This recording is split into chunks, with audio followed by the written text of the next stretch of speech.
I must reveal something I uncovered after 2 decades of working with couples. Here it is. The men who suffer most from lack of desire aren't those with physical or hormonal issues. They're those whose nervous systems have become overwhelmed, who have grown emotionally unreachable, and most women are attempting to connect with them in completely wrong ways, feeding this disconnection further without realizing it. What I'll share with you today has radically transformed my understanding of mature male desire, because I discovered it has nothing to do with what we see on screens or in magazines. It relates to something far more primitive and powerful, the ability to make a man feel neurologically safe so he can open his heart again. You see, something occurs with men as they accumulate years of responsibilities, losses, disappointments, painful divorces, or simply the burden of always having to appear strong when inside they feel completely vulnerable. Their brain develops what I've discovered to be an automatic protective response, something I call an invisible neurological blockade. It's not a conscious choice, it's a survival reaction that happens at the cellular level. Their bodies begin producing cortisol chronically, the stress hormone, and when cortisol is elevated, it's biologically impossible to produce sufficient oxytocin. And oxytocin, as you know, is the chemical of connection, trust, emotional bonding. Without oxytocin, there's no access to genuine desire. For years, I've seen extraordinary women arrive at my office, completely lost, because they felt their partners were emotionally dead, as if there was a glass wall between them. And all were trying the same thing: more verbal communication, more logical arguments, more traditional seduction performances. Everything completely useless when what they really need to do is speak directly to his nervous system, because here's what I discovered that can change everything. There exists a way to cross this barrier, but it's nothing we've been taught. It's understanding that the human body stores emotional memory, that each zone of our body accumulates experiences, tensions, traumas, but also an incredible potential for reconnection. And when you learn to communicate through what I call the language of conscious touch, you have access to a form of connection that goes beyond any superficial strategy. It took me years to understand why the most intelligent, beautiful, successful women I knew arrived at my office feeling they had completely lost their power of attraction. It wasn't their beauty that had changed. It wasn't their capacity to love. It was that they were trying to connect with men whose nervous system was completely closed to love, and they interpreted this as personal rejection. I remember one patient who told me, "I lost my magic. I lost my ability to conquer." And when we went deeper, we discovered her partner had gone through a traumatic divorce 3 years before meeting her. He had lost custody of his children, had gone bankrupt, and his nervous system was in pure survival mode. No matter how much love she offered in traditional ways, he simply couldn't receive it. This made me understand something fundamental. When a man is in neurological survival mode, his primitive brain is constantly evaluating whether you're a threat or a source of safety. And most traditional ways of showing love actually activate his alert systems instead of calming him. For example, when a woman tries to solve his problems with advice, when she constantly asks, "What's wrong with you?" and when she tries to force emotional conversations, or when she uses physical seduction as a way to re-establish connection, without realizing it, she's activating cortisol instead of oxytocin. His nervous system interprets these attempts as additional pressure, as another demand he can't satisfy. What I discovered working with hundreds of couples is that there's a very specific pattern in how men process emotional stress. Unlike women who tend to seek connection when overwhelmed, men tend to isolate themselves, to withdraw, to create distance as a protection mechanism. And when a woman doesn't understand this, when she interprets this withdrawal as personal rejection, her natural response is to intensify her connection attempts, which paradoxically pushes the man even further into isolation.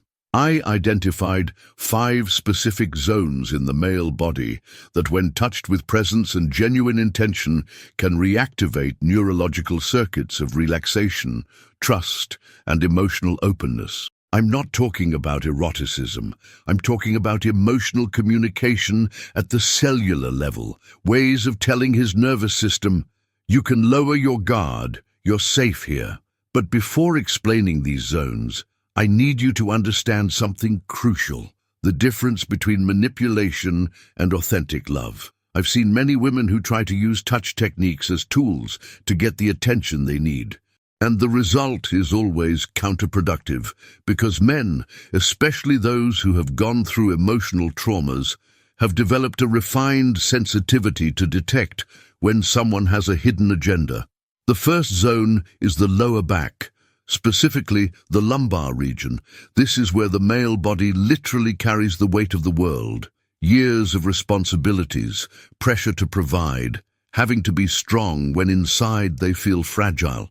All this accumulates as physical tension in this zone. When you touch here with real presence, not as a prelude to something more, but as a pure gesture of recognition, you're sending a direct message to his primitive nervous system. What I observed is fascinating. When a woman places her hand on a man's lumbar zone with pure intention of recognition, without expectations, something immediately changes in his breathing. It becomes deeper, slower. His shoulders relax almost involuntarily. It's as if his body is receiving the message. Someone recognizes the load you've been carrying. I studied the neuroscience behind this, and what happens is extraordinary. Conscious touch in the lumbar region activates what's known as the vagus nerve, which is the main component of the parasympathetic nervous system. This nerve, when properly stimulated, sends direct signals to the brain to reduce cortisol production and increase oxytocin release. What you communicate without words is, "I see everything you've carried, I recognize the weight you've borne, and I still see you as a valuable man, not for what you produce or protect, but for who you are." This non-verbal communication has an immediate effect on cortisol levels. I've seen in my office how men who had been emotionally disconnected for months literally relax for the first time in a long while when they receive this type of conscious touch. But here's the key I can't emphasize enough. It has to come from a place of emotional abundance in you, not from lack. If your motivation is, "I'm going to do this, so he gives me attention," or "I'm going to use this technique so he desires me," your energy will communicate exactly that, and his nervous system will detect it immediately and close off even more. The difference between touching from abundance and touching from lack is palpable at an energetic level. When you touch from lack, there's a subtle tension in your hands, an urgency, an expectation. Your body is producing its own cortisol because you're anxious to get a response, and that anxiety transmits directly through touch. When you touch from abundance, from a place of being emotionally complete within yourself, your touch communicates calm, presence, unconditional acceptance. There's no hidden agenda, no expectation of immediate reciprocity. And this is exactly what an overwhelmed male nervous system needs to begin relaxing. I once worked with a woman who told me, "I tried everything to reconnect with my husband, but it's like I'm touching a statue." When I observed how she touched him, I immediately saw the problem. Every gesture had an implicit question. Every caress had an expectation of response. Her touch, though well-intentioned, communicated anxiety, need, a silent demand for attention. I taught her to touch from a different place, from emotional abundance, from the place of someone who gives because she has much to give, not because she needs to receive something in return. The transformation was remarkable. When she learned to touch from fullness, he began responding in ways he hadn't shown in years. The second zone is on the inner part of the arm, from elbow to wrist. This area is neurologically connected with the purest affective memories of childhood, with bodily memories of when he received affection without conditions, without having to demonstrate strength, success, or competence. When you touch this zone with gentleness and total presence, you're reactivating something most men have completely lost: the experience of being valued simply for existing. The skin of the inner arm is extraordinarily sensitive, with a density of tactile receptors much greater than other parts of the body. But more important than physical sensitivity is the neurological connection this zone has with the limbic system, the part of the brain responsible for emotions and affective bonds. What happens at the neurological level is that you're activating brain circuits associated with primary emotional safety, with that feeling of being unconditionally accepted that most men haven't experienced since childhood. And when an adult man feels this again, when his nervous system remembers what it's like to be completely relaxed and trusting, that's where the real possibility of intimacy begins to open. I've worked with men who confess they couldn't remember the last time someone had touched them without wanting something in return, without sexual expectations, without needing them to solve something, without pressure to respond in a certain way. This is a devastating revelation about the state of modern masculinity. Many men are starving for pure affection, but have completely forgotten how to receive it. One of my patients once told me, "When my wife touches me like this, without wanting to lead anywhere, simply being present with me, I feel like I can breathe for the first time in months." And this is exactly the neurological response we're seeking.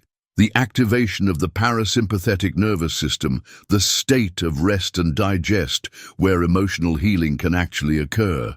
Society has conditioned men to associate touch with expectations. From a young age, they learn that when someone touches them with affection, it usually comes with implicit conditions. Behave well, be strong, don't cry, solve this. Over time, they develop hypervigilance regarding any form of physical contact, always wondering what's expected of them in return. When a woman can offer touch without agenda, when she can touch the inner part of a man's arm simply as an act of pure presence, she's offering something extraordinarily rare in his experience: unconditional love. And the neurological impact of this is profound. It literally reprograms his nervous system to remember that it's safe to relax, that it's safe to be vulnerable. I've observed something fascinating over the years. Men who have developed this emotional armor I was discussing actually have a deep hunger, almost desperate, for this type of recognition. Not necessarily sexual hunger, but hunger to be seen in their complete humanity, to be touched without it coming with immediate expectations or demands. I remember working with a 50-year-old man who had gone through a devastating divorce. He described to me how during the final years of his marriage, every time his ex-wife touched him, he would immediately tense up because he knew a difficult conversation was coming, a complaint or a demand for emotional attention that he didn't know how to satisfy. His body had learned to associate feminine touch with stress. When his new partner learned to touch him from emotional abundance, without agenda, he told me, "For the first time in years, I can receive affection without feeling like I have to immediately activate my problem-solving mode." This is the difference between touch that demands and touch that simply recognizes and honors. The third area is the jaw, and this is perhaps one of the most revealing of a man's true emotional state. Jaw tension is the clearest indicator of accumulated emotional stress, of years of enduring, of maintaining control at the cost of his own relaxation. When a man clenches his teeth during the day, when he keeps his jaw tense, even while sleeping, his nervous system is in constant alert. The masculine jaw carries enormous symbolic weight in our culture. It represents strength, determination, the ability to bite and sustain, but it's also where all the tension accumulates from not being able to express vulnerability, from having to stay strong when inside they're falling apart. I've studied cases of men who develop severe temporomandibular disorders, nocturnal bruxism, even dental fractures from the tension accumulated in this area.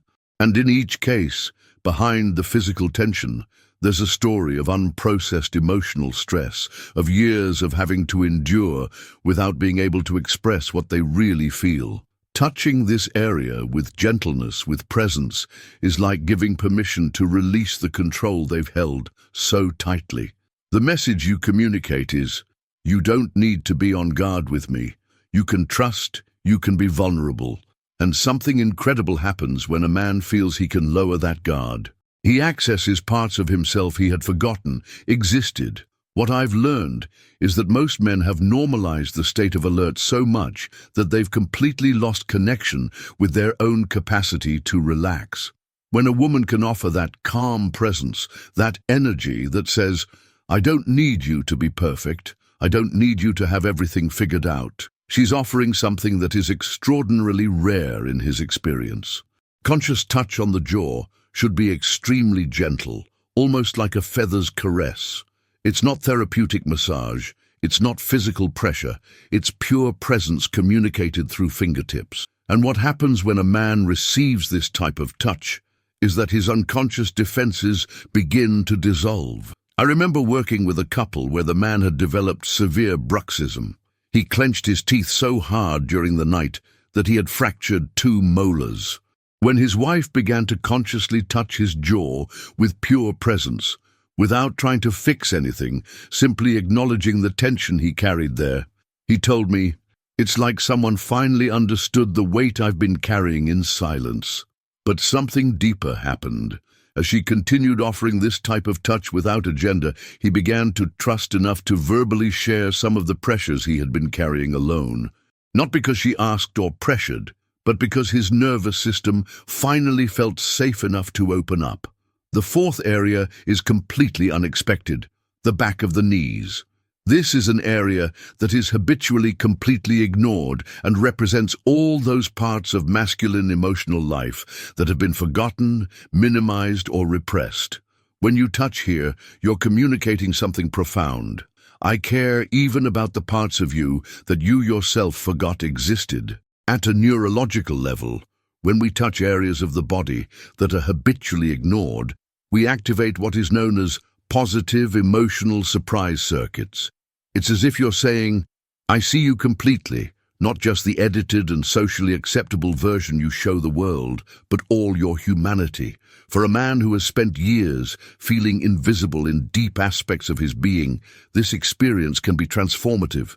I've discovered that men who have gone through significant emotional traumas develop what I call zones of bodily forgetting, parts of their body that they literally disconnect from to avoid feeling pain.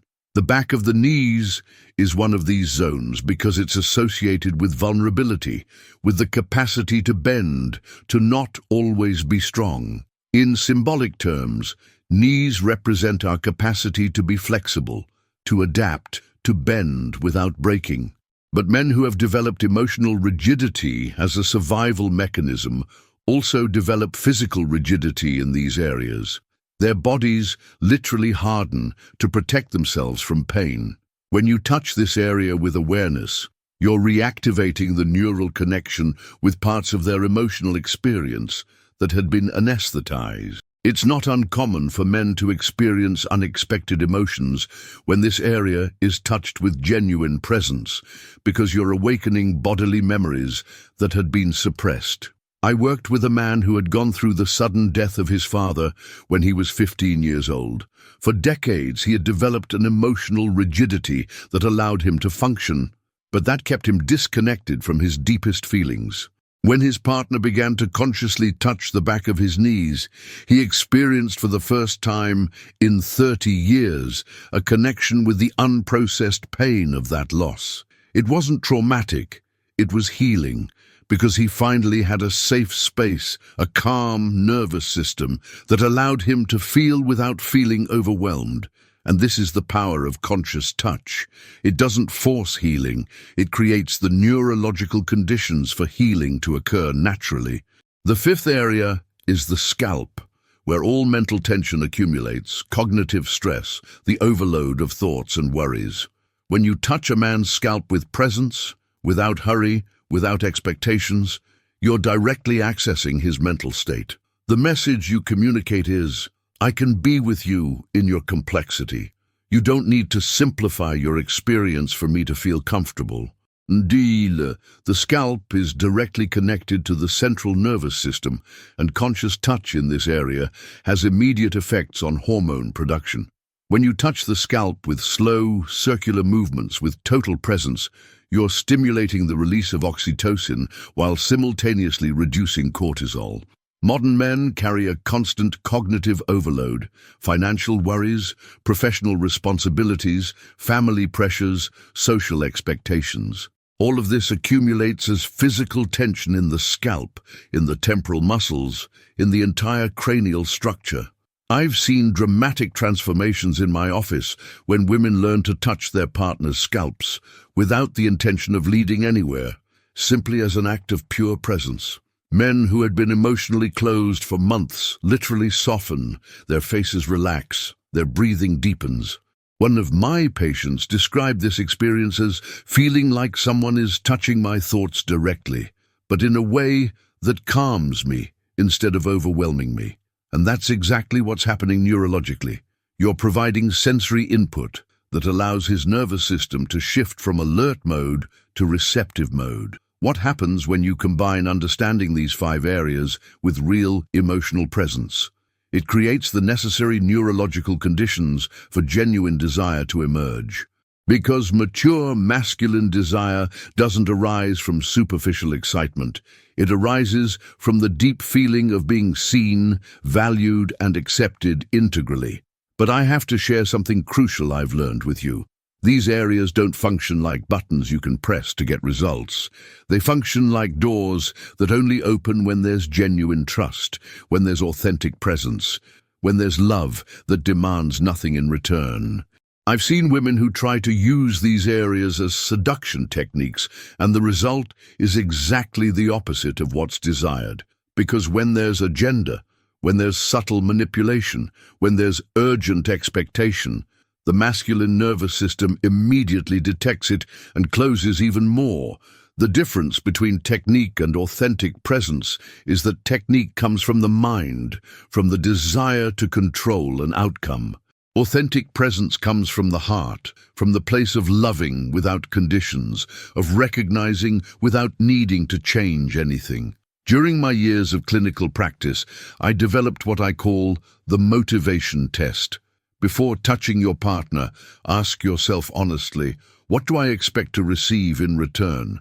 If there's any expectation of specific response, any hidden agenda, any need for validation, then the touch will communicate that neediness, not love. Truly healing touch comes from a place of being so emotionally full in yourself that you can give without needing to receive anything specific in return. This doesn't mean being passive or not having needs. It means having your basic emotional needs satisfied through your own relationship with yourself and your broader support network. Here comes the most important thing I can share with you. None of this works as an isolated technique. It works uniquely when it comes from a place of real emotional fullness in you, when you don't need the other to feel complete, when you can give affection from abundance and not from scarcity, when you've done your own emotional work and can be present without losing yourself. I've seen for years the difference between women who try to use strategies to get love and women who love from a place of emotional integrity. The energetic difference is immediately detected by the masculine nervous system. A mature man has developed a special sensitivity to distinguish between authenticity and performance, between a woman who is pretending interest and a woman who genuinely appreciates his company. Men who have gone through divorces, betrayals, deep disappointments have developed what I call an authenticity radar. They can immediately detect if you're present with them because you really want to be there, or if you're present because you need something from them. And this leads me to something fundamental. Before being able to offer this type of healing presence to a man, you need to have cultivated that same presence with yourself. You need to have learned to be comfortable in your own skin, to not need constant external validation, to be able to be alone without feeling empty. The inner work a woman must do before being able to offer truly free love includes healing her own abandonment wounds, developing self-esteem that doesn't depend on external approval, learning to emotionally self-regulate, and cultivating a rich and satisfying life regardless of her relational status. When a woman has done this inner work, when she has healed her own abandonment wounds, when she's no longer seeking a man to fill her emotional voids, then she can offer something completely different. Free love, presence without agenda, touch that heals instead of touch that demands. This personal transformation isn't optional if you want to create deep and lasting connections. It's the foundation upon which everything else is built. Because true love cannot flourish on the ground of emotional neediness. It can only emerge from abundance, from integrity, from emotional completeness. The deepest and most lasting relationships I've observed are those where both people have learned to emotionally self-regulate, where they don't need the other to feel good about themselves, but choose to be together because they enhance each other mutually, where love isn't a desperate negotiation, but a gift they give each other from freedom. In these relationships, conscious touch becomes a shared language, a form of communication that goes beyond words. It's not something you do to get something. It's something you do because you love, because you recognize, because you honor the other's humanity. I've worked with couples who completely rediscovered their connection through this understanding.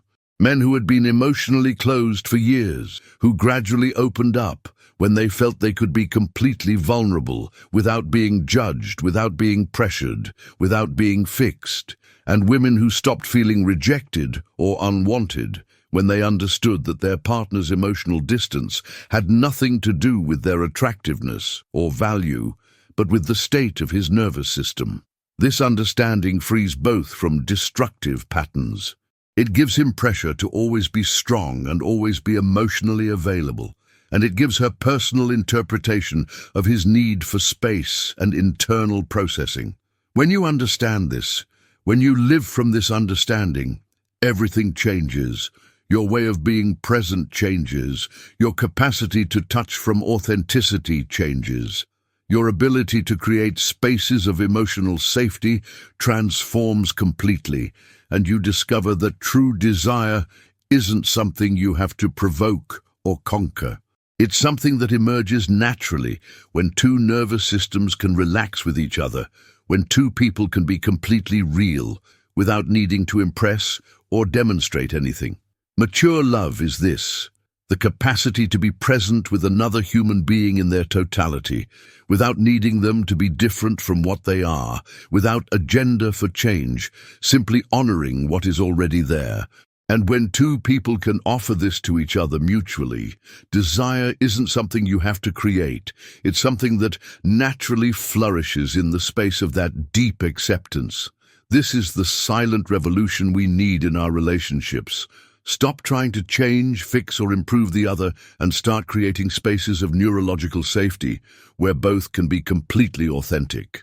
Because in that shared authenticity, in that mutual vulnerability, in that presence without agenda, is where true love is born, lasting desire, the connection that can sustain an entire lifetime.